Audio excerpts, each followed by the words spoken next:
Boom! I told you we were going to get this thing going. And I told you that it was not going to be just a fly-by-night breakdown, that we were going to give you in-depth understanding. But keep in mind, the objective of this fight will totally play out within the next couple of minutes. So stay with us as we get ready to get into the Wilder versus Fury 3 super fight, as it proved to be. But let's question that strategy right now on the Fight Show Breakdown. I said it once, I said it twice. Styles make fights. Keep in mind and bear with me when we go into this breakdown how important it is to not overlook the key objective. Good scenario. This analogy takes us back to when I was growing up.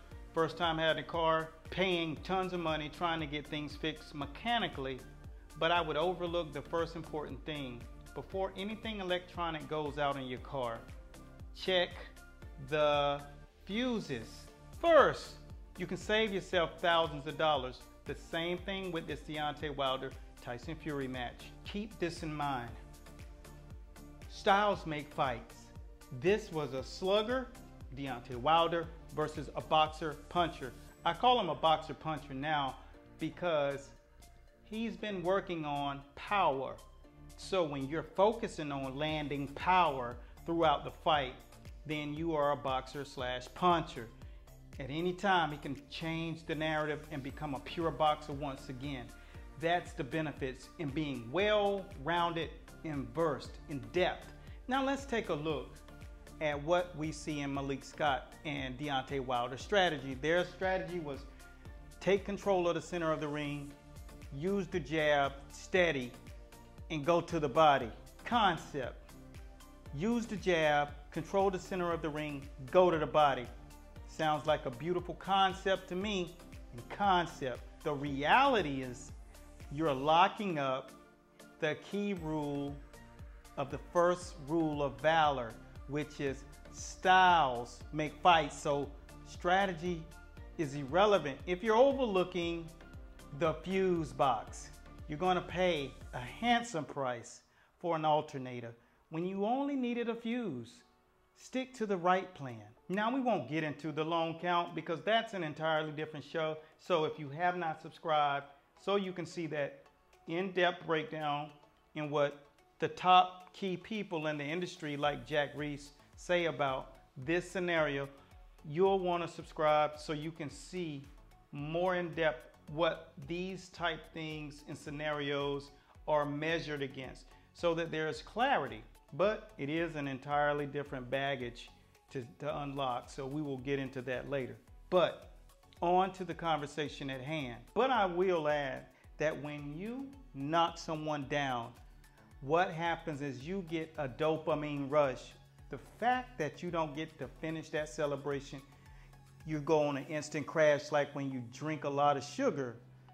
Caffeine, they offer a crash, and that's what happens as a byproduct of not having the ability to finish off that celebration. So let's say that does play a role, but not key role. Next thing is stylistics, which is basically when you fight a certain particular style, there's a style to counter that style. And if that guy uses bits and pieces, then you use bits and pieces to counter what they're doing. Take away what they do great. And the key in doing this is taking away, giving yourself angles and the proper technique to use in order to get your guy, which is the guy you're fighting, in your scope so that you can line them up. And the way to do that is off of your back foot, like I spoke to in the prior video before the fight. I gave them the recipe. I saw what they were going to do. Hey, maybe it works. Maybe they get that 10 count and I'm not even needing to do this video, but they didn't. And what happens when you can't line a guy up, you can't hit him with the big shots that you want to, and he has the ability to continue to do what he wants to, which is brawl when he wants to and box when he wants to. But when you draw him back off of your back foot, That's why I say it's so important that you learn the concepts and the theory of boxing before trying to implement it, because you will run into these hurdles. Malik Scott is an experienced boxer. When you look at Malik Scott as an experienced boxer, that means he knows something. But even with experience and being taught and groomed, there are things that will be left off the plate, and these are the repercussions. Remember, people, fighting off your back foot isn't about running. It's about being able to line your opponent up the way that is required, and it also gives you control over the boxing ring. This will allow you to pull back that bow and arrow and have space to execute what you're trying to, because they're thinking of moving forward, less likely to keep their head off the line, so they're easier to line up with a serious clean punch that will not miss. It's less likely that it'll miss because you're lining them up and they're walking into it. They're shrinking down, they're putting themselves in the line of your fire, and you're able, like a sniper, to take them out. These are the key things that people miss in boxing. Now, as you see, the reality is this. They never used the ability to work off of the back foot. It never was a part of the game plan. Why do you think that is? That's my question to you. Why would they avoid or elude the most important facet of styles make fights, how to deal with particular styles? Because you get enamored with your plan, what you want to do, what you think is best. The reality is boxing is a playlist already built. That's why we do what we do, to give you the boxing playlist of line by line, all of the things that you'll run into in the scenario. That's why we have Top Trainer U.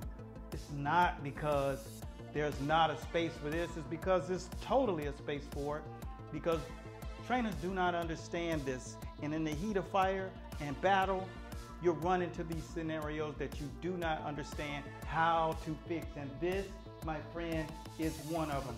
The results of this is they wanted to control the center of the ring, but they ended up gassing out because he wanted to do what they wanted to do. The muscles became inflamed with lactic acid and blood and oxygen, which sucks the oxygen directly out of you. That's why we always tell our guys, understand how to weight train. We have a system that you have to do in order to not end up that way. Muscles are just exhausted from lactic acid. You're exhausted now. So that game plan only continue to put you back in this spiral that I gotta depend on it, or if I don't get the knockout, then that's kind of it, because that's where we laid our eggs. And that's not how you go about it. Boxing is about the sweet science. Hit and not get hit. They simply went on a game plan that was relying on showing you what I can do, and hopefully this results in a KO. That's not boxing. That's the breakdown for now. For those of you who have never really had true guidance on how to look at this thing of boxing, our deep lineage of well over 120 years goes into this channel, goes into this page. So continue to follow us, subscribe at Master Boxing across the board. And we got you covered. And I'll see you soon in the winner's circle. This is Power Hands Breakdown. It's work time.